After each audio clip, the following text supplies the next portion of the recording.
Hari ini saya nyatakan bahwa ini baru halaman pertama.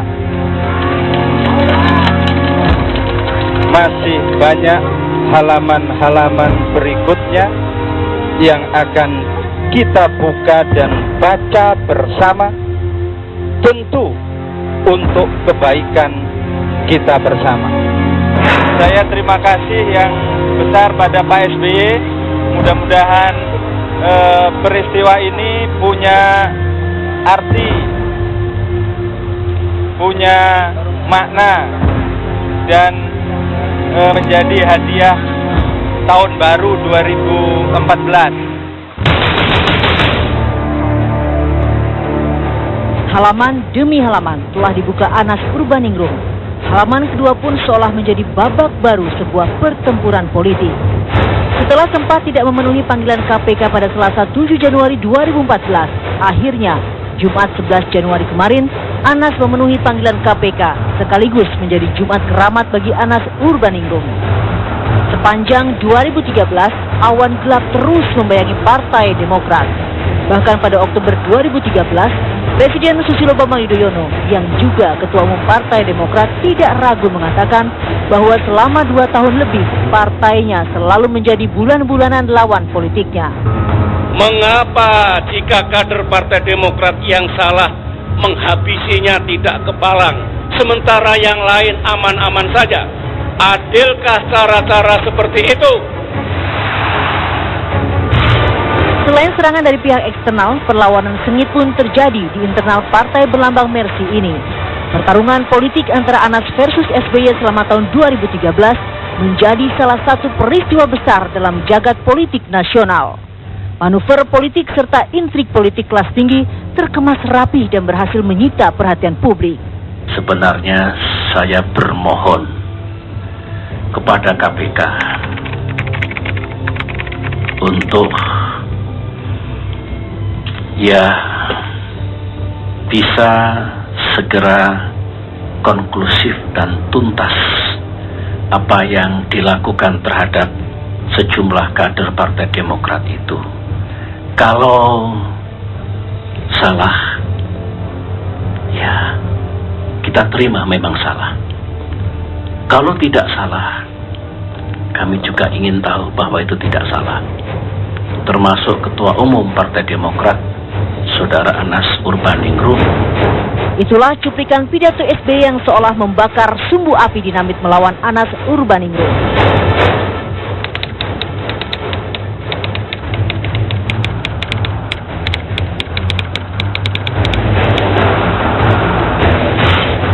Pidato Anas mengenai halaman pertama seolah menjadi bagian bentuk perlawanannya. Penetapan status tersangka oleh KPK jelas menyandra Anas dan memati surikan dirinya dalam kancah perpolitikan. Namun langkah Anas seolah tidak bisa dihentikan. Anas tidak diam dan menantang balik kubu Cikeas.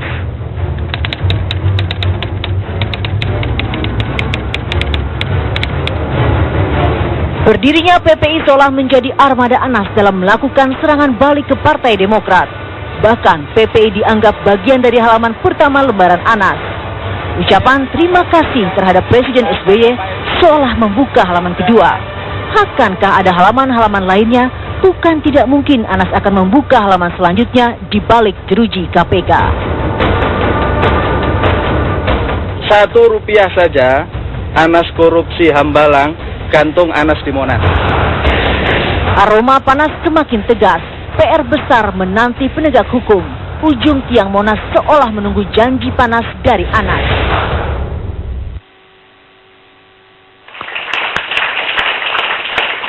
Pemirsa, kita masih bersama Indonesia Lawyers Club. Kita lanjutkan diskusi kita. Sokrates pernah mengatakan tentang dirinya bahwa dia tidak mungkin menjadi seorang politisi. Alasannya, saya terlalu jujur untuk menjadi seorang politisi. Tersirat di situ bahwa sulit sekali politisi itu untuk jujur. Tapi saya sangat yakin Pak Gede Pasek itu orang yang jujur. Jadi Saya ingin tanya, ada cold tweet yang Pak Gede Pasek bikin. Ada pertemuan 3A. Yang mana? Oh. Ini 3A. 3A ini siapa dan apa makna dari cold tweet ini? Ya, cold tweet kan biarkan dia di alam Twitter saja, tapi intinya adalah Ini media sosial. iya, artinya sudah masuk di media sosial. Artinya publik Dia semua berkembang dan itu saya kira pas saya lagi santai teringat dengan ketika Mas Anas cerita di ruang tamu, itu cerita saja. Jadi hanya sekedar menggambarkan sebuah peristiwa yang mungkin bisa menjadi renungan bersama juga dalam konteks saya kebayang-bayang ketika ada orang galak-galak seperti orang kesurupan itu loh. Jadi membandingkan kira-kira suasananya tuh gimana, sama nggak gitu loh. Hanya kepentingannya di sana ada saja, dan kemudian hanya ingin menyampaikan bahwa tidak ada urusan dengan seperti yang disampaikan sekarang dibelokkan sepertinya bagaimana nggak berbalas budi, tidak ada urusan soal itu.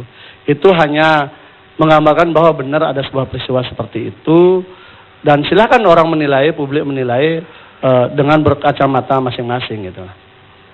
Dia netral masing-masing, silahkan kan gitu. Nah, saya kembali ke harapan Sokrates tadi, bahwa saya berharap Pak Gede Pasek tidak seperti politisi lain. Ya, betul. Saya kira di situ sudah sangat jujur sekali, karena saya tidak pakai A, B, C atau D. Oh, saya sudah pakai A. Udah jelas. A kan artinya A itu kan. Kalau A yang supir siapa? Ya, A dan A kan itu. Dan saya paling suka memang film misteri sama film horor gitu loh. Jadi memang silahkan kita ciptakan misteri ini dan agak-agak horor-horor dikit, tapi kan menjadi menarik. Karena kalau vulgar-vulgar begitu kayak iklan, nanti kan nggak bagus. Tapi yang pasti adalah salah satu kekaguman saya dari Anas adalah beliau tuh selalu di dalam kalimat maupun katanya selalu ada energi. Dan itu yang membuat saya ingin dekat dan belajar dari, kebetulan kami beda hanya 6 hari aja usia. Tapi jauh sekali dari sudut kualitas itu, karena ketenangan dan sebagainya. Jadi lebih banyak di sana. Kalau kadang-kadang saya nge-tweet, ya saya ingin, karena beliau sudah pernah nge-tweet lagi kan, karena sudah ada di dalam, ya kira-kira mungkin ada sesuatu yang menarik untuk masyarakat yang masih saya ingat-ingat selama bersama dia, mungkin saya tweet-tweet lagi kan itu. Yang penting bahwa itu ada sebuah fakta peristiwa yang tinggal dikonfirmasi saja. Kalau misalnya Anas bilang kalau 1 rupiah saja Anas korupsi Hambalang, gantung Anas di Monas, berani berkata begitu, bisa nggak di sebelah juga berkata 1 kali saja saya terbukti datang ke Duren Sawit, gantung saya di Monas, kan jadi enak dari seimbang ini. Kalau memang itu dibantah gitu ya.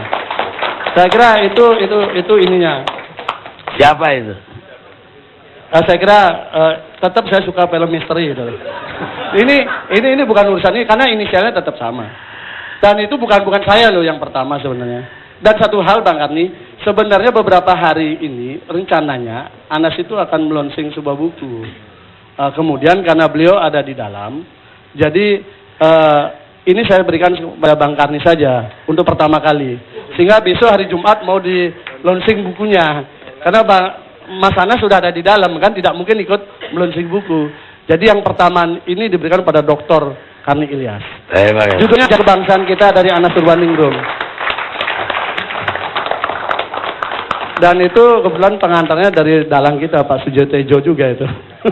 Oh, Sujiwo juga dalangnya. Iya. Dalangnya. Dalam bukunya. Saya kira itu.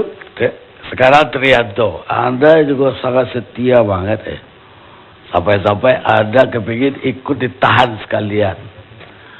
Apa yang mendorong Anda sampai begitu ngotot minta ditahan untuk nemanin Anas?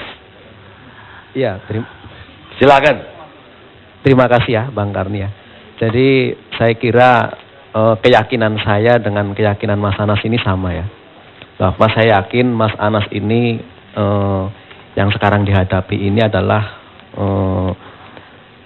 nuansanya nuansa politik gitu ya. Karena apa? Karena sebetulnya kasus ini kan diawali dengan Mas Anas itu tidak boleh untuk ikut mencalonkan menjadi ketua umum Partai Demokrat di Kongres 2010 ya.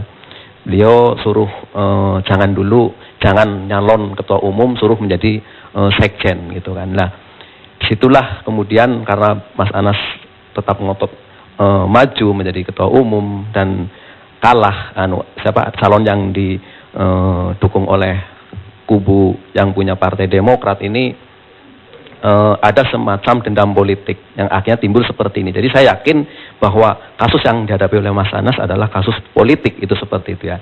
Karena apa?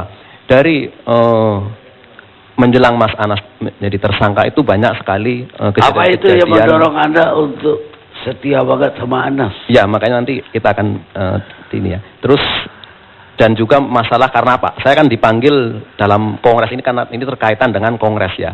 Saya hanya ingin minta keadilan. KPK harus adil, bersikap adil. Jangan hanya memproses Anas tentang kongres itu Anas saja. Karena dalam kongres itu ada 3 calon, ya kan. Semua harus dipanggil semuanya, kemudian tim suksesnya dia panggil, pendukung penuh dipanggil. Kenapa saya selalu berkomentar supaya memanggil Mas Ibas ya? Itu karena jelas sekali ya. Dalam kongres itu saya juga sebagai pendukung Anas, saya dipanggil oleh KPK 3 kali, ya kan.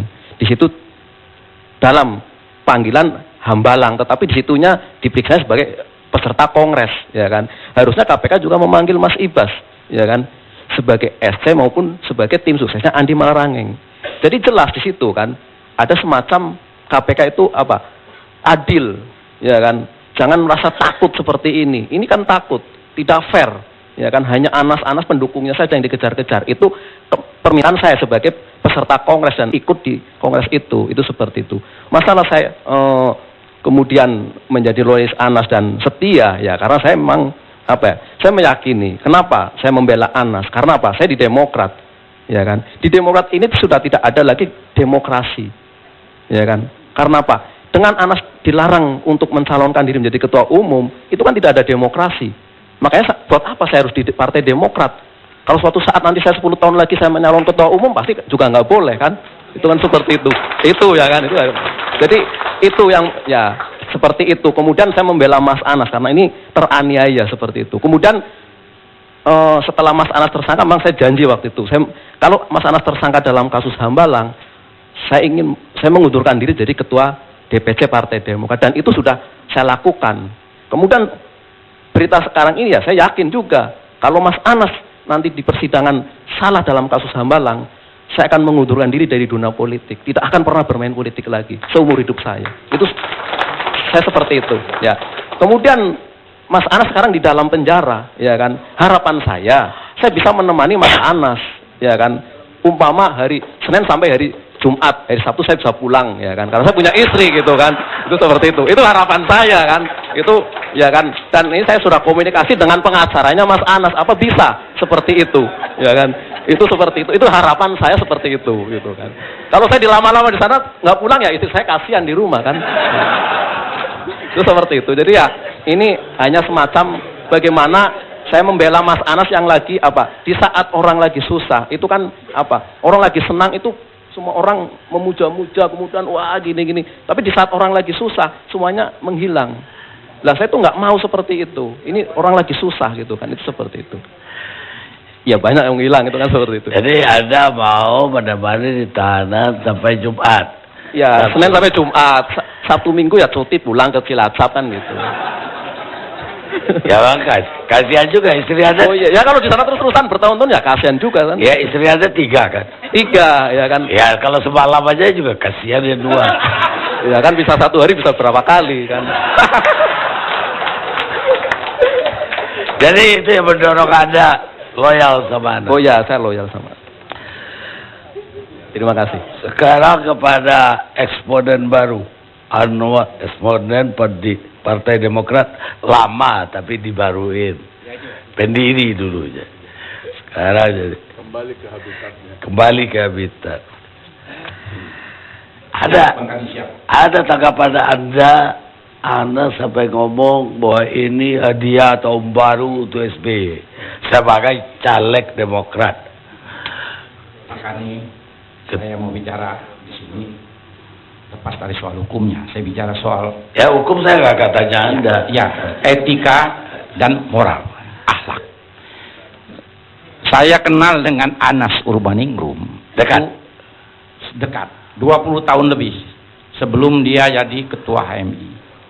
Kemudian dia jadi ketua HMI pada satu hari, kira-kira mungkin sekitar 15 atau 20 tahun yang lalu.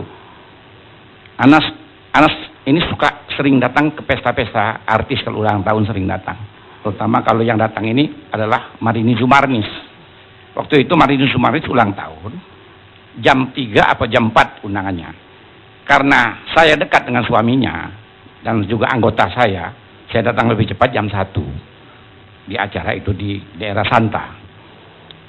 Jam 1 itu Mas Anas sudah ada. Udah duduk di situ. Standby. Saya ngobrol sama dia, cerita itu, ini. Kemudian setelah jam 2, jam 3 mulai rame. Artis-artis berdatangan. Penuh dengan artis semua. Kemudian artis bertanya kepada saya, Bang Anwar, itu siapa yang ngomong sama Bang Anwar? Saya bilang itu namanya Anas Urbaningrum. Siapa itu Anas Urbaningrum? Saya bilang ketua HMI, kami nggak kenal katanya. Tapi kalau tampangnya sih boleh-boleh aja. Nah, jadi belum ada yang kenal artis tidak ya, sebentar Bang Ani. Dia ketua HMI. Ya ketua HMI kan beda tidak dong. semua ada habitatnya beda. Iya, tapi kan berarti tidak dikenal umum, Bang. Orang ketua HMI, Bang Akbar Tanjung, ketua umum HMI, semua kenal seluruh Indonesia. Tapi dia belum ada yang kenal. Yang kenal mungkin anak-anak HMI. Ya udah, ya. Terus. Dengan kata lain, bahwa Anas ini bukan siapa-siapa pada masa lalu. Tetapi dengan adanya Pak SBY yang mengangkat dia. Tunggu dulu. Itu tahun berapa itu Zumarnis kawin? Bukan kawin, ulang tahun. Ulang tahun. Ya, saya lupa tahunnya, tapi sekitar 15 tahun yang lalu. 20 lah ya. 25 tahun, long time ago, Bang. Dan begitu diangkat Pak SBY, anggota Demokrat, Partai Demokrat, menjadi ketua umum Demokrat, terkenalnya na'udzubillah min dzalik, Bang. Luar biasa. Siapa tidak kenal Anas Urbaningrum sekarang? Nah, kita lihat, ini jasa siapa? Pak SBY sebagai seorang presiden sudah mengangkat Anas Urbaningrum ke permukaan. Nah kan? Saya ini orang kampung, Bang Karni. Saya diajarkan oleh orang tua saya dan tokoh-tokoh adat di kampung untuk menghormati orang yang lebih tua. Dan berterima kasih kalau berhutang budi kepada orang lain. Jadi hutang budi kepada seseorang itu sampai mati, Pak. Sampai ada pantunnya di kampung saya. Ya. Orang lingkis jejawi pandai berlayar, patah kemudi diganti tajuk. Hutang emas boleh dibayar, tapi hutang budi seumur hidup, Bang. Jadi Anda menganggap Anas ini bisa sampai jadi ketua umum karena kebaikan Pak SBY? That is right. Itu sangat betul. Jadi gak ada potensi dia menyebabkan dia dipilih Kongres. Dipilih Kongres, ya sudah dia pandai-pandai bermain, ya kan? Lah dia ketua HMI kan juga bukan dari PSB kan? Oh bukan. Waktu dia dia belum terkenal, Bang. Waktu dia KPU tidak dikenal. Dikenalnya ada kasus waktu itu. Memang dikenal. Jangan teriak-teriak. Ini bukan kampung ini. Dia jangan teriak-teriak loh. Saya marah loh. Bang. Nggak dikenal orang, Bang. Di KPU juga siapa yang kenal? Kenal karena dulu nggak tahu saya ada kasus apa, saya nggak tahu. Cuman itu mulai agak menonjol mulai. Tapi yang jelas pada waktu menjadi ketua umum Partai Demokrat. Luar biasa. Nah jadi dengan kata lain, Bang, bahwa hargailah Pak SBY itu adalah orang tua. Orang yang berjasa kepada dia. Dia harus berutang budi kepada SBY. Tapi itulah dia kualat, Bang. Kualat, Bang. Kemudian melakukan tindakan-tindakan yang memperolok-olok Pak SBY. Partai Demokrat musyawarah besar di Bali. Dia sengaja datang belusukan di pasar supaya diliput oleh televisi. Jadi seakan-akan apa salahnya jangan datang dulu pada waktu kongres itu. Jadi dia juga diplesetkan, itu apa istilahnya waktu itu mubes, dia bisa plesetkan juga. Itu kan memperolok-olok. Yang dia perolok-olok itu orang yang berjasa kepada dia. Orang yang jauh lebih tua daripada dia. Nah, itu, Bang. Kemudian saya lihat pernyataan dia, berterima kasih kepada Abraham Samad, berterima kasih kepada semua, berterima kasih kepada SBY, Bang. Berterima kasih. Tapi yang dia ucapkan itu tidak sesuai dengan tindakan dan dengan gestur maupun mimiknya, Bang. Bang, saya ini aktor besar, Bang. Tahu kalau orang berbohong. 35 tahun saya jadi aktor besar. Jadi menurut Anda dia acting? Acting, Bang. Kalau lihat orang yang tulus, saya lihat Andi Malarangeng, saya salut. Dia langsung begitu tersangka, dia meletakkan jabatan, kemudian dia masuk ke KPK. Dia tidak berbicara apa-apa. Tidak mengucapkan terima kasih itu ini, enggak usah. Seakan-akan bahwa dia berjiwa besar. Nonsen itu, Bang. Nonsen. Itu apa yang dia ucapkan berlawan dengan hati kecilnya. Bang, orang lain mungkin bisa dikibulin, Bang. Kalau saya aktor, Bang, 35 tahun ngurusin aktor ini, memerankan semua peran orang di dunia ini, Bang. Saya perankan. Kalau dia aktor berarti ada yang menuliskan skenario-nya. Mudah-mudahan tidak ada. Kita istirahat sejenak.